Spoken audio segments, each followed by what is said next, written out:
Before we get going into your Hockey IQ podcast episode, I want to thank our sponsor, Rapid Shot. Rapid Shot is the smart shooting lane. It's like a batting cage for hockey players. Very cool. Tracks your shot in three ways: accuracy, shot speed, and reaction time. Easy to use. Actually, I used it when I played and was growing up. Very easy. Simply scan your phone in, select your settings, and start shooting. You can see your stats on the app and online. You can check them out at rapidshot.com. Great small business. I actually grew up with one of the owner's sons and have played with all the family members by now, just in local pickups here in Ohio. Very cool local business. Awesome product. I love it. I know quite a few NHLers have them in their homes. A lot of D1 programs have it at their rinks. So you have to check this out. Rapidshot.com. Check it out. Rapid Shot, thank you so much for sponsoring our podcast.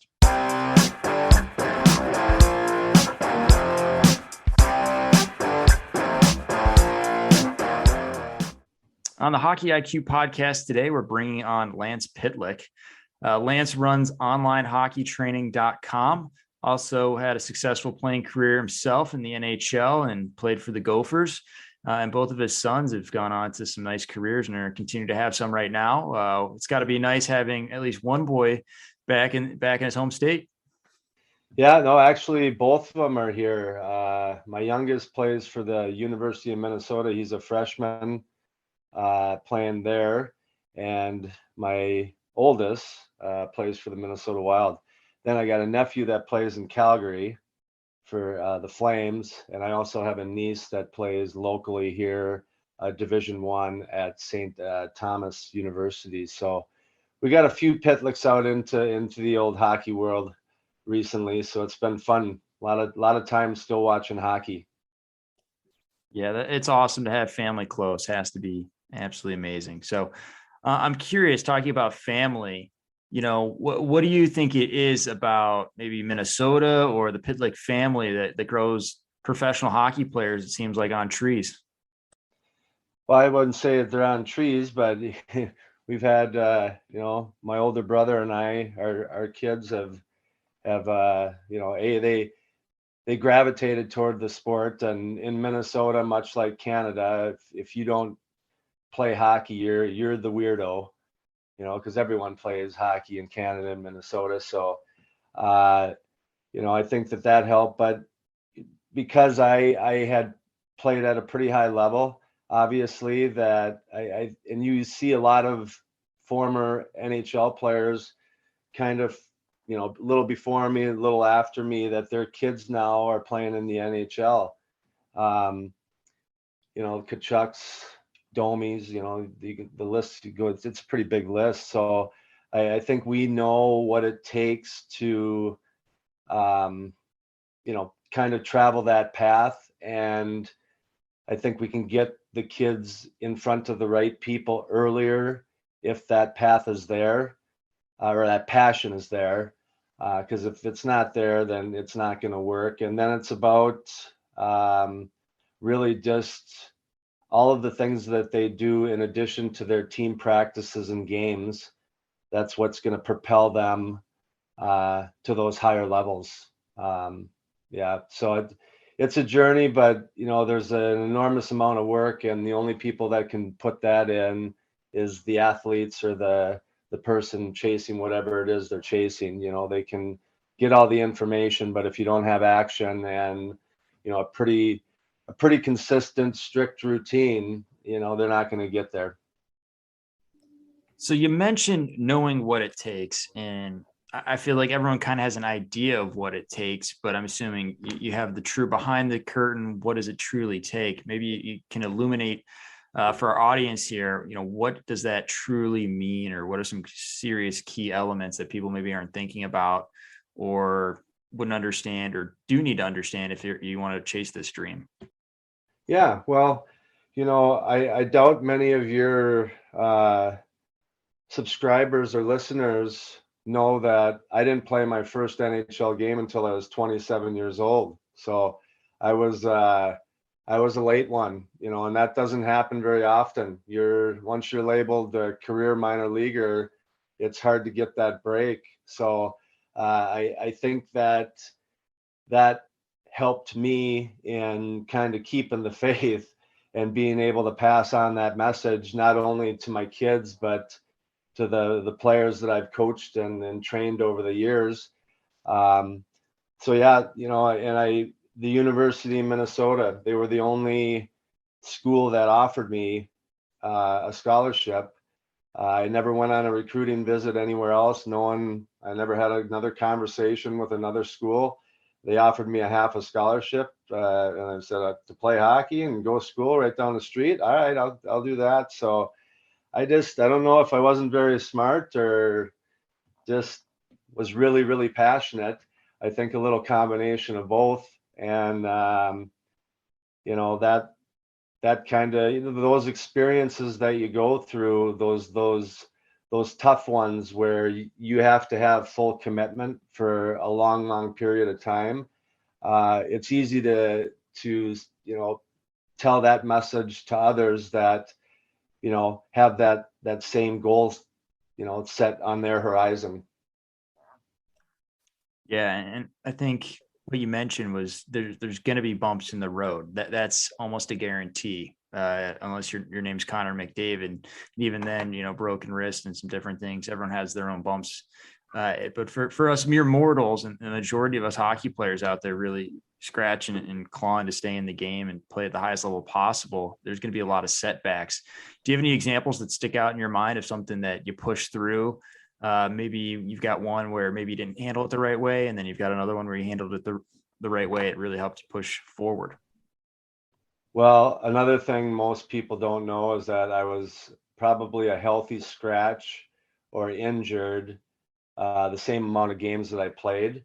So that takes me over 1,200 games, being around. So I can tell you pretty much what rink has the best chicken fingers and chocolate chip cookies in the AHL, because I spent a lot of time out there. But I've had 8 surgeries, and a lot of little injuries that kept me out. Groin pulls, hamstring pulls, things where it'd be so flared up, you'd have to get it injected to calm it down because nothing else is working. And then the rehab, that's the toughest part when you get later in your career. Because when I was playing in Ottawa, I ended up having to have hip surgery, and it's tough to climb that ladder. When you get knocked down after an injury, to keep climbing back up.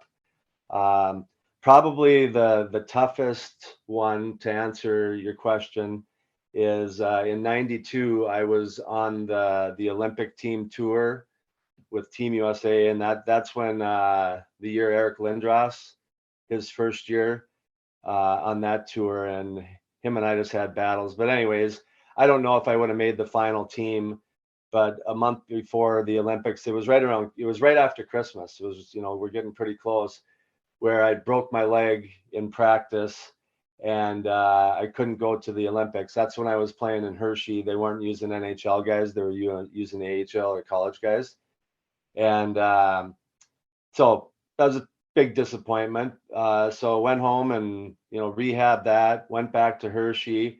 My first game back, I did fall down and my knees went out beside me and I just shredded my groins, like the first game. So I'm back on the shelf again. And so, there's this, it's part of you're going to score, you're going to miss. And we just keep on shooting, fall down, we keep getting up, and until your body or your desire says that's it.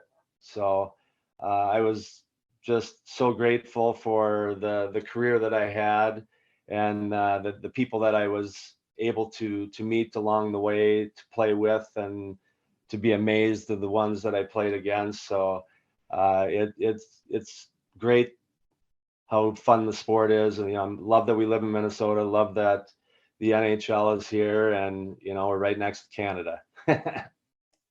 Seems cold. Well, where are you located?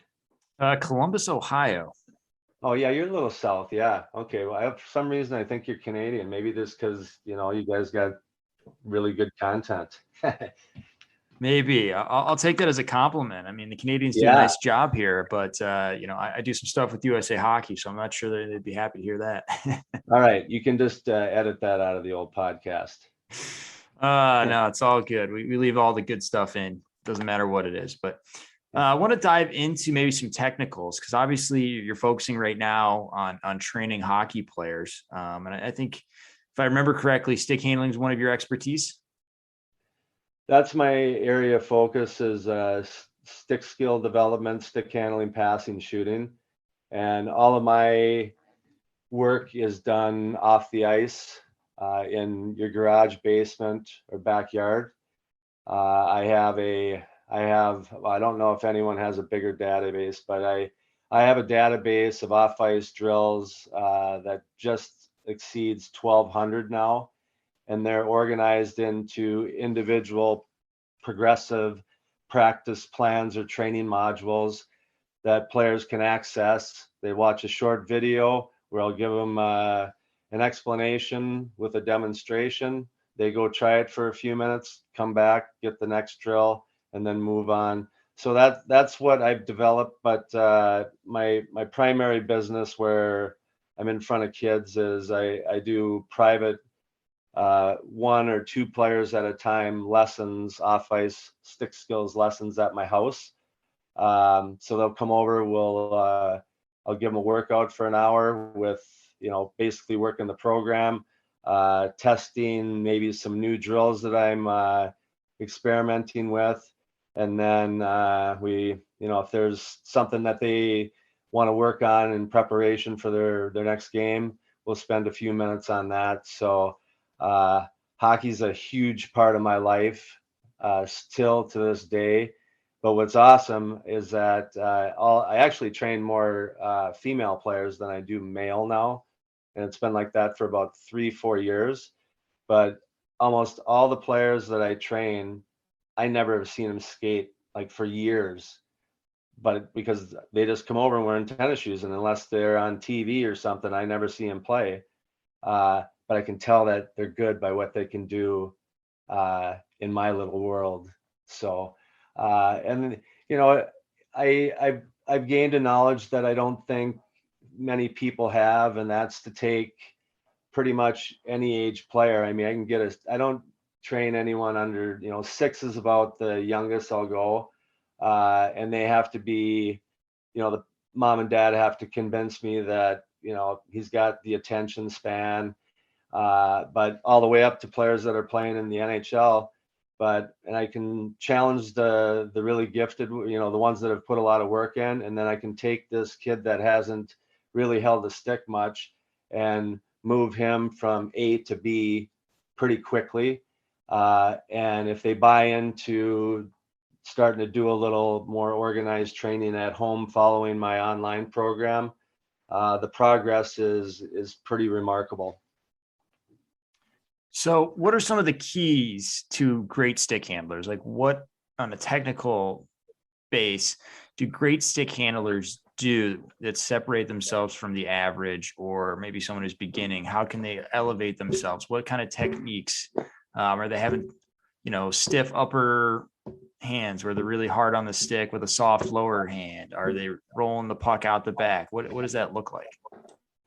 For me, when I get a player over for the first time, there's up to 9 corrections that I make in hand positioning, the movement of each hand, and then where they dribble on the stick blade.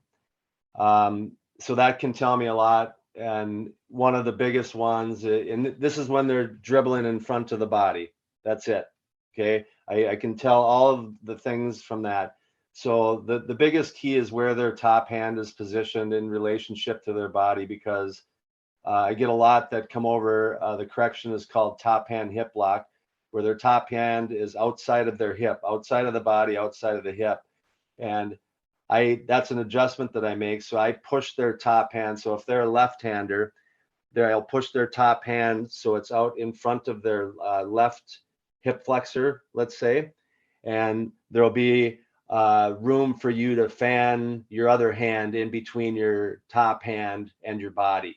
So there's a little bit of a gap because I got to get them used to that top hand moving side to side, not the stick blade going side to side because, the chop, because that top hand's outside the body. And then once we get that, and for a lot of players, if I have to make that adjustment, the ball or puck seems like it's a mile away from them now. It's so far out away from their body. The other one would be what's going on with their bottom hand. That should be a loose grip when we're dribbling. And it'll be sliding up and down the shaft based on where it's in relationship to our body. And then the other is where they're dribbling on the stick blade. I'll have a lot of players dribble in the middle of the blade or towards the toe. I tell players to think of the stick blade as a bike. The toe of the blade is the front wheel. The heel is the back wheel. The toe of the blade when dribbling the bike should be popping a wheelie. So the toe should be up in the air and the heel should be tapping into the ground. And that's where we have the most control coming up the ice is, towards the heel of the blade. So there's a lot more things when it comes to shooting. I guess there's not one thing that, I can do that will change everything. But in most cases, you ask, how do these really good players get really good? They have a stick in their hand way more than the average, like way more, and a puck on their stick. And a lot of times, many of those hours are not on a rink on skates. It's in an off-ice environment because the hockey gods can't tell if you take 100 shots on the ice or 100 off the ice. They just count as a rep. And what most people don't understand is that in order to go from average to above average, just to get to that first shelf, excuse me, you require a ton of misses. Like you are going to miss way more than you make for a long time, months. And then all of a sudden there's going to be a shift. So ask me the question, Greg, how do you know this, Lance? How do you know this, Lance? So in my quest of, trying to develop content and a program, I wanted to get into a young player's head, like at the beginning, like what did it feel like when you first started playing hockey and you had a stick in your hand and you're trying to skate and handle a puck? So I'm like, well, why don't I teach myself opposite hand? I mean, I wasn't very skilled as a regular hand guy, but let's try opposite hand. So, do you know if you can play the piano opposite hand? Could you do that? I don't think you can. But I don't know piano at all, so you're gonna have to fill me in on this one. But I've experimented with stick handling and shooting opposite hand a few times myself, and it definitely helps when you go back to your correct handedness, just because you're literally breaking down everything, and especially with the top hand, you really get it away from your body. Yeah, it shows you a lot. So I just said I'm gonna do it and for a while and see what happens. So I budgeted 3 to 4 hours a week just to go down in my space and work my program opposite hand. And I did that in the first couple of weeks. It was clumsy, it was slow, didn't feel good because I don't like doing things that I'm not very good at. But I kept going. And what was interesting was that halfway through the third month is when the big shift happened. And I was like, holy cow, coach has got some opposite hand mojo now. So I know if a kid just commits around 3 months, couple hours a week, consistently, that if they can make it to that third month, that they're going to get to a different level. And when you get up there, you see things differently than you did before, because now you know how to get better by putting in a little extra effort. And this is just in my sector. You can get really good with a stick and a puck at home, and, complimenting going on the ice. You still got to do the technical skating, when you get to the certain age where strength and conditioning comes into play. You got that. You got your hockey IQ people. Nutrition has to be, something that you pay attention to. So you need an army of people to get you along this journey. And it's all about getting in front of the right people by the time you get to the place you want to be. Yeah. And talking about getting in front of the right people, you talked about your sons making sure that they're in front of the right people as they're going through the ranks. I'm curious, one, what the right people are. Obviously, some of that's going to be what you just talked on, but also maybe like the timeline. When do we need to start having these things in place? When do we need to start talking about these things with our players? And what time do they maybe miss the boat if they haven't hit it by then? You know what? I think that parents very quickly know if they have one that's got the bug, has got the hockey bug, because it'll be a constant bugging, like, mom, I want to do this. Bring me over here. I want to do that. I think where the problem is where the parent wants it a little more than the kid.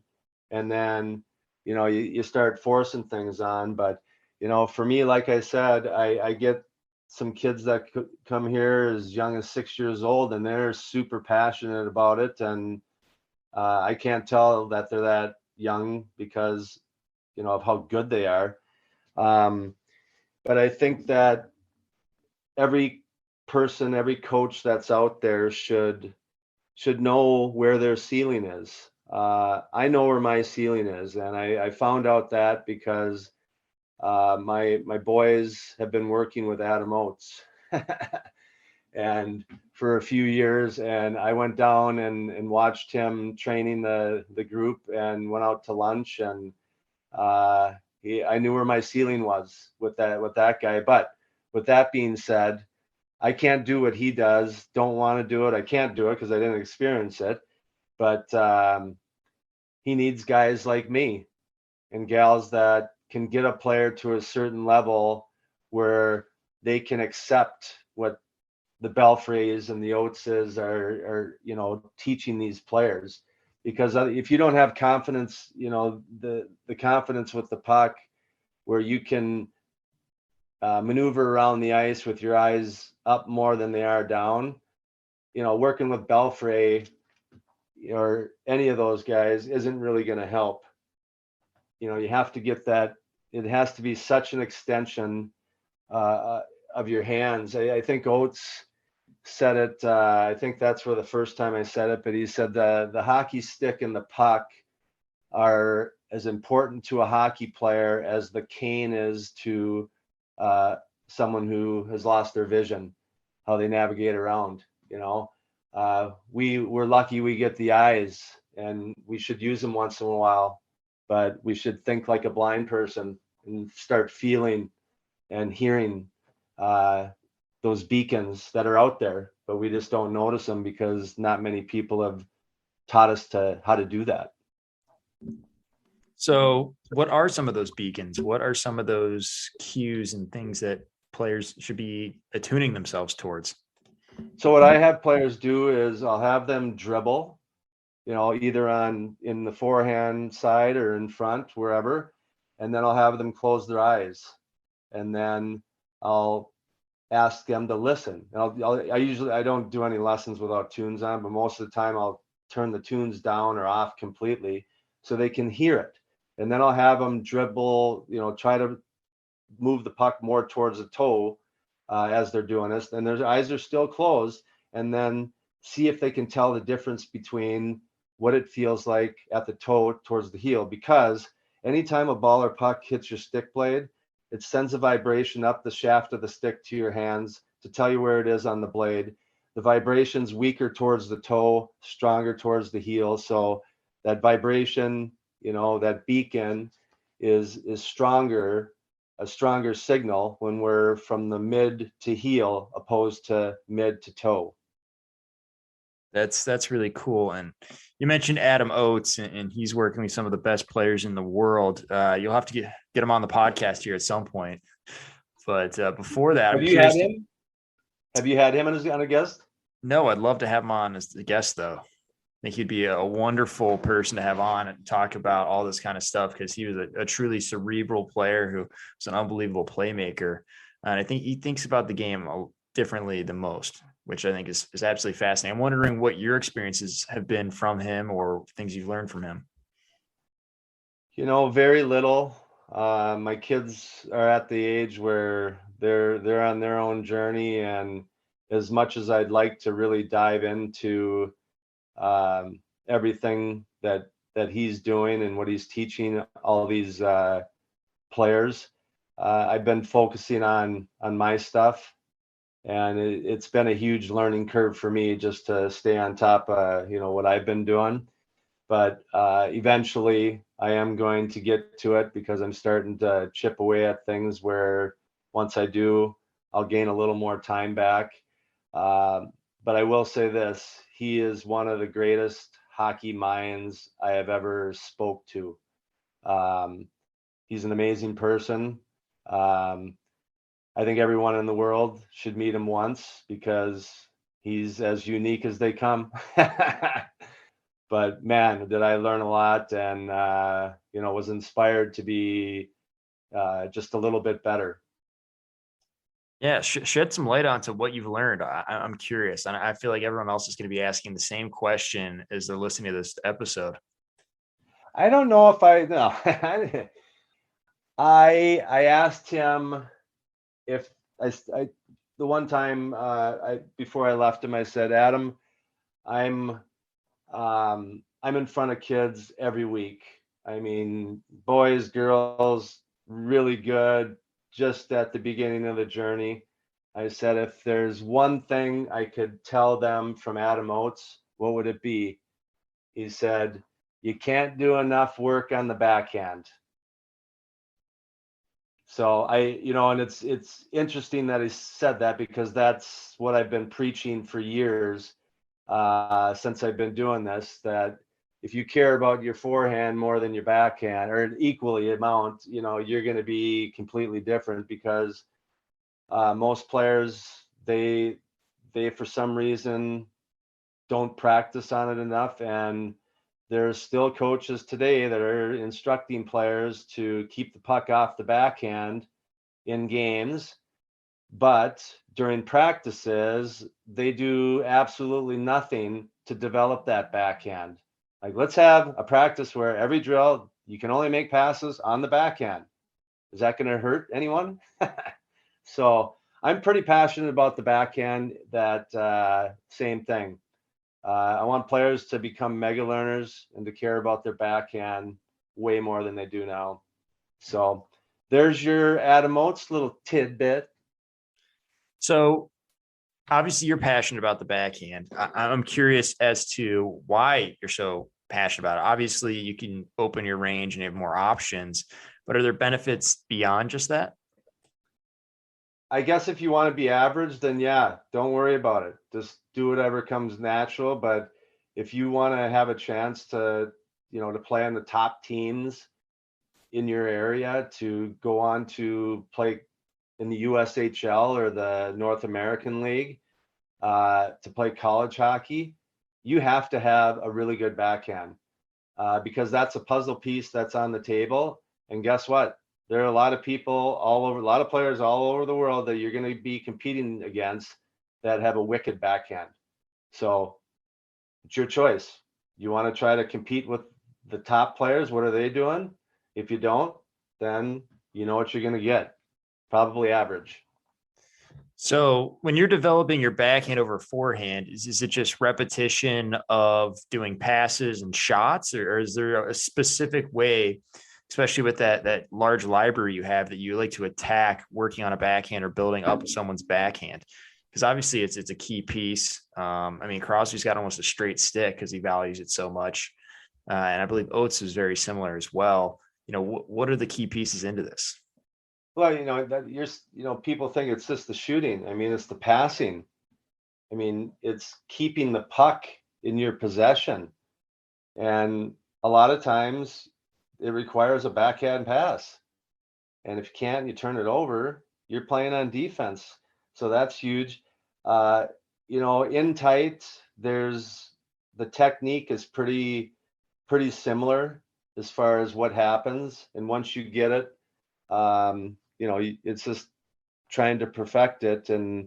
But whatever the drill is, if I'm doing something, if I'm 15 feet out and I'm taking forehand shots, I'm going to do the same thing on the backhand, the same amount of reps.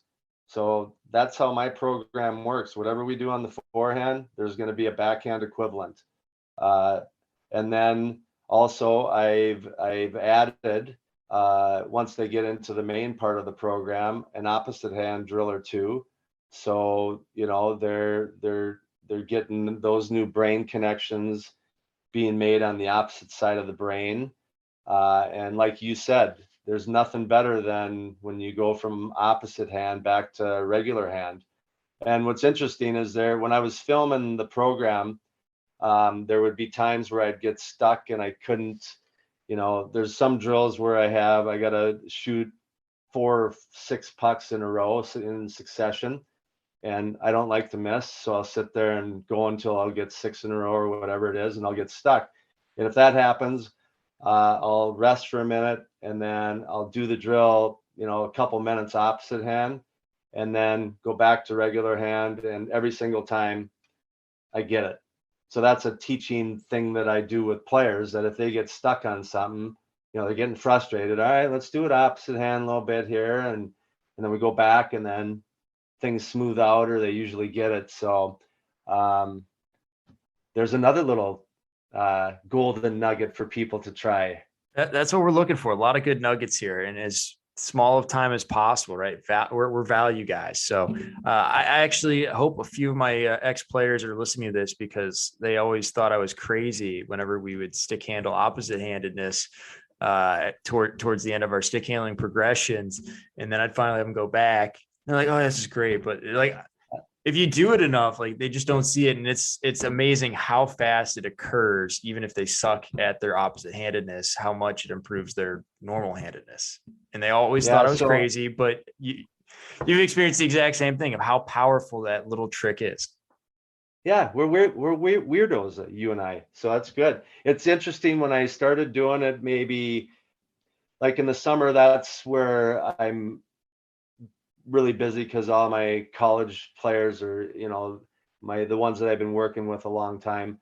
So one summer I introduced it, like every lesson we're gonna do an opposite hand drill, and especially my boys, they're like, no effing way, this is stupid. And but what was interesting is, by the end of the summer, that was part of one of the parts of the lesson that they really look forward to doing, because the improvement was so huge from the beginning. And there's a time in everyone's life where, I hope, where we start to understand the benefits of self-improving, not only physically, but reading, listening to podcasts and stuff like that. So that's what I want the people that I get in front of to, really aspire to just learn more. It's cool to accomplish things. I mean, I'm 54 years old, and I can do some pretty cool stuff with the stick now, that I just learned, in the last 2 months. So don't give up on learning new things, because it's what keeps us young. Absolutely. Forever learning. And, I think that every single coach is better the 2 years after they stop playing and they start coaching, from all that study, all the new things they're trying to teach. And if we can get our players to maybe try to teach at a young age, or be on that learning curve earlier, figuring out how to become their own best coach, it's super powerful. And to your point about rewiring your brain, try brushing your teeth with your opposite hand. Like, that's just a great little place to go in and see how awkward it is, but then how easy it is. So I think this could go a very curious way. I'd love to get a psychologist on sometime to talk further about that. But I'd like to continue. Hold it. Let me I got something I want to say to you. First, on the brushing the teeth, I've been a both hander for probably 5 years now. I made that switch a long time ago, but thank you. And it's cool because if I get my one hand, if you got a little injury or something, you're still good. So there's a guy in Minnesota. He writes for the Let's Play Hockey paper. His name's Jack Blatherwick. He was our strength and conditioning coach when I was at the University of Minnesota. Brilliant man. Never was married. Just a servant. It just helps players. And I ran into him and asked him about, what are the benefits of opposite hand? He's got like, I don't know, 10 PhDs. I mean, just brilliant man. What are the benefits of it? And he said, interesting to say this. This is a few years ago. He says there's a number of studies going on around the world. And he actually tutored me at the University of Minnesota for college algebra, because I told you that military time doesn't make sense to me. I still don't know how to read a tape measure, and college algebra didn't make any sense to me. So he tutored me, and he's just like, Lance, you got 3 girls over here and there's 16 beers here. And, he's making all these to try to make it so I could understand. So I'm asking about this opposite hand, and he remembers, and he goes, all I know, Lance, is that if you're a right-hander, there's going to be one side of your brain that is going to be populated with all your hockey stuff. And he said, if you start learning stuff opposite hand, then the other side of the brain is going to start having some population going on. And then those two are going to intermingle. And I don't see how that can be bad for anyone. So nugget awesome. Number 3. Is that nugget number 3 I just gave you? I think we're way beyond that. And I think you need to stop counting and just let them happen and let them flow. All right.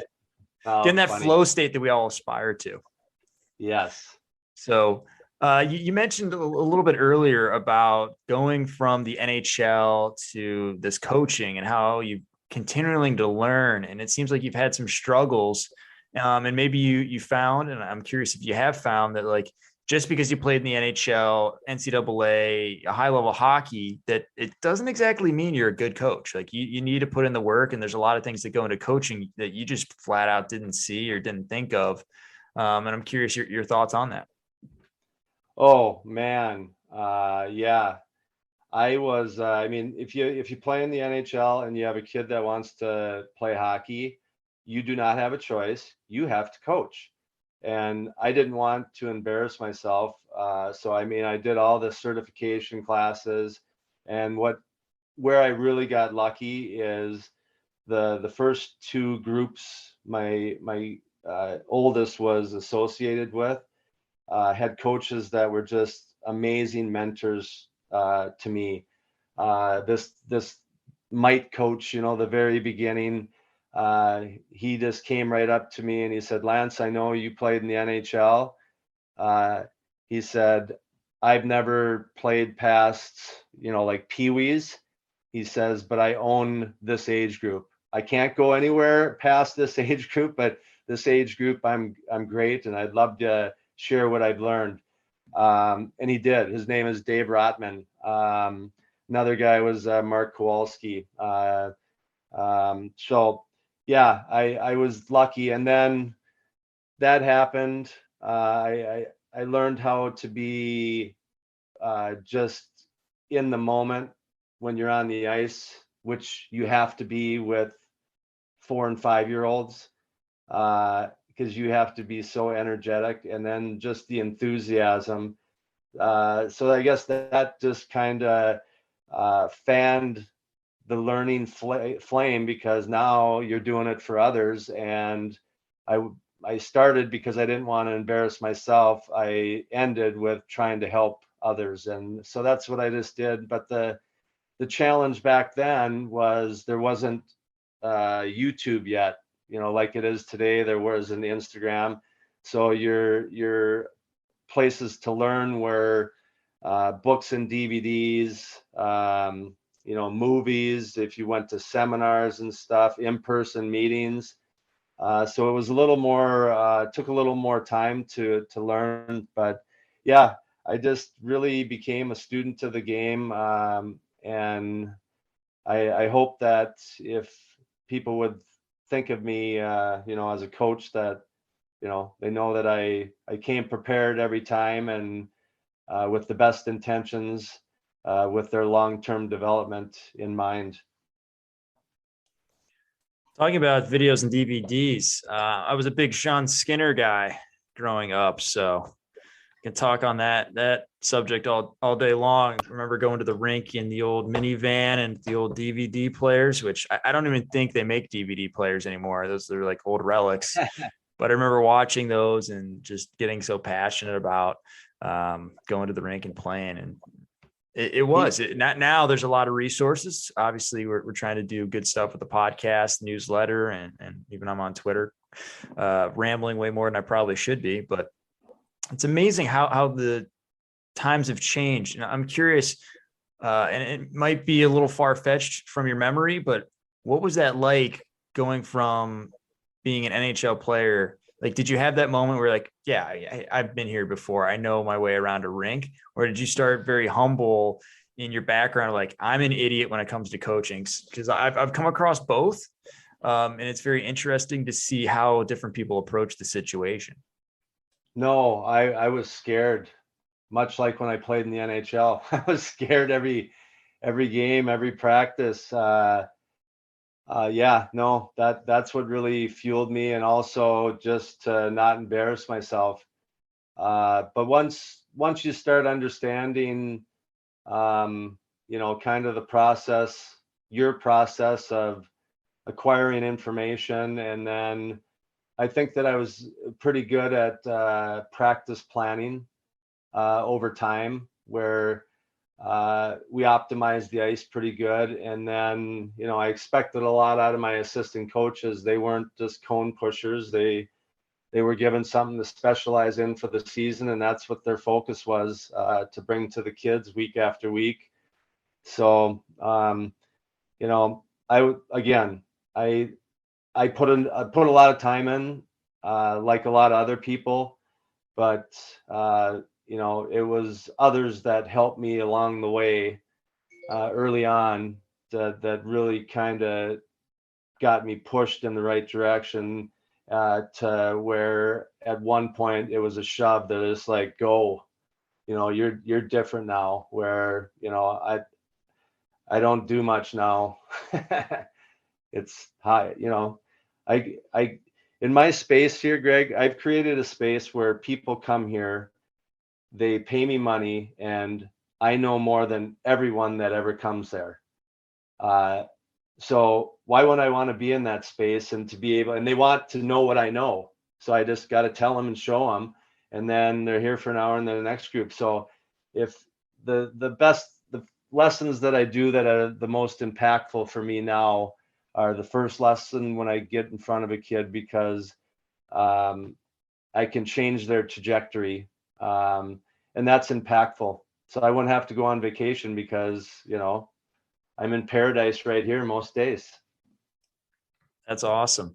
And I'm curious, continue to go down the coaching path just a little bit more here, of maybe some coaches, like Dave and like Jack, that you enjoyed, but maybe there were some anti-mentors out there. So maybe some coaches that you're like, I'm never going to do anything like this guy. Oh yeah, that be at the NHL, and I'll give you one example, and it'd be Mike Keenan. I can expand on it. He was very challenging, and I learned so much from him that I would never, ever introduce or bring to someone else. Didn't understand his coaching style. I don't know how a person lives like that, knowing intentionally how he's making people feel. So yeah, I didn't want to be like that guy. I have some regrets coaching, more so where, not giving some players an opportunity and giving others more of an opportunity. But that was a short-lived deal. I learned from it, and that didn't happen again. So yeah, it's a journey. And, the one thing about it is, much like getting good we're going to make a ton of mistakes. We're going to fall a lot. And the same thing happens when you get to a coach. You know, you're going to bring a drill to practice and it's going to suck. You got to keep on bringing the drills, to the practice and, showing the kids that you're putting in the work and, you love them. And that's your focus, is to help them get as good as they can. Everyone is an example, whether it be good or bad. And I think that's a great message for all players, because maybe you're not going to love every coach you play for. You won't always agree with every coach or every person you come across in life. So that's a great point. So just kind of starting to wrap this up a little bit. I'm curious of maybe some epiphanies you've had during your journey here. So obviously you're a lifelong learner. And like I said, I want to pack as much value into this as possible. What are some of those epiphanies or some big things that you've come across that you're like, this is really powerful, this is really cool? From what I specialize in, I mentioned the one that I know that if a kid hasn't done much off-ice stick skills training, other than just taking a pile of pucks away from the net, that in roughly 3 months, I can get them to a much higher level. And I guess for me, it's for a lot of parents, when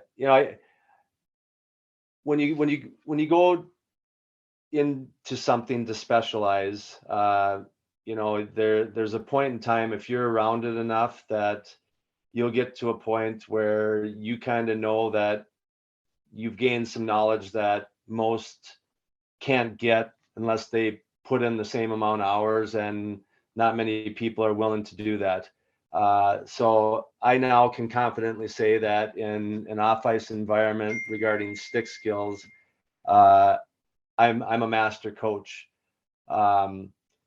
And that's not bragging. That's an earned feeling. So I want to share that with people, because when they come over, parents tell me all the time, just they can't believe how technical everything is. And I just tell them, I said, yeah, it's technical to most people, but it's not to me. I see things now that I didn't even see 6 months ago. And it's cool. And, much like a lot of these, there's one movie where, it was a baseball movie, and the guy heard the pitch, he didn't see it, and he looks up and said, "Ooh, that was a good one." I can listen to a kid shoot, not have to see him, and I can, I know if they are shooting correctly or they're not. But there's never a quick fix for anything. And, all of those little messages I try to, pass on to others, because, there's a lot of this stuff that is hard to find the answers. And even if you find the answers, you still need someone to help teach it to you. Absolutely. Like, you can teach yourself to a point, but at some point, the mentor knows the path a little bit better, or has that key piece of information. I think that's super true, is finding a good mentor in some shape or form to help you along the path. And you mentioned it earlier with your sons, finding the right people to get them where they need to be. And that's so powerful. And I'm trying to remember the movie, what it was. I think it was like Kingpin or something like that. And there was a bowling movie. And I remember one of the scenes, this guy's like, "Hey, that was some kind of shot." And he's like, "Oh yeah, I heard it. Like, I knew that was a split, and you're totally screwed." Like, something like that. I was like, yeah, quite something. So it's amazing where you get to as you coach. I'm curious. I mean, you're clearly experienced, you're master coach in this. What's something in the last 6 months that you learned? Or that piece that you just were talking about, where you learned something new, or now you're looking at something completely different. No, well, I gave up drinking for 111 days. So I didn't know that I had that. It doesn't matter, I mean, what it is. I'm trying to get players to, commit to doing something for 30 days, like not like a few times in 30 days, but put a little time in every day for 30 days.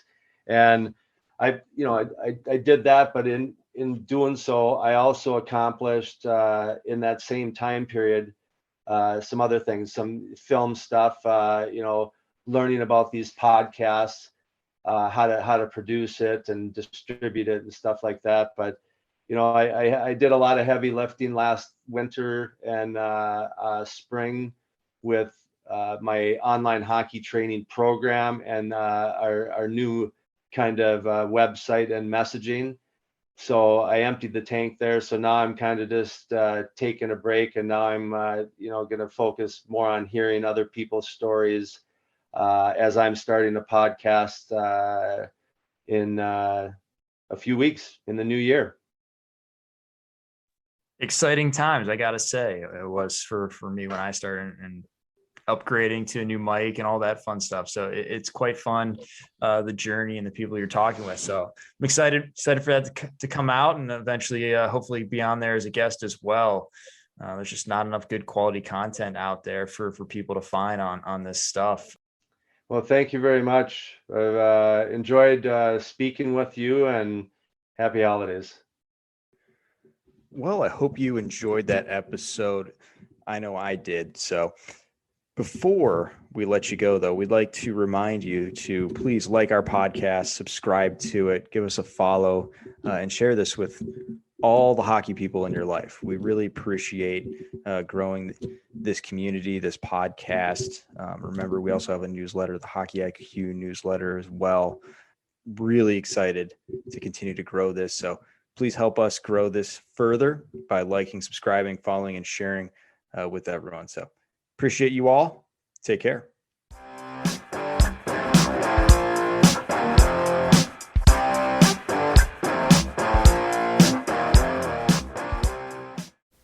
That concludes this week's episode. Thanks for joining us here at Hockey IQ.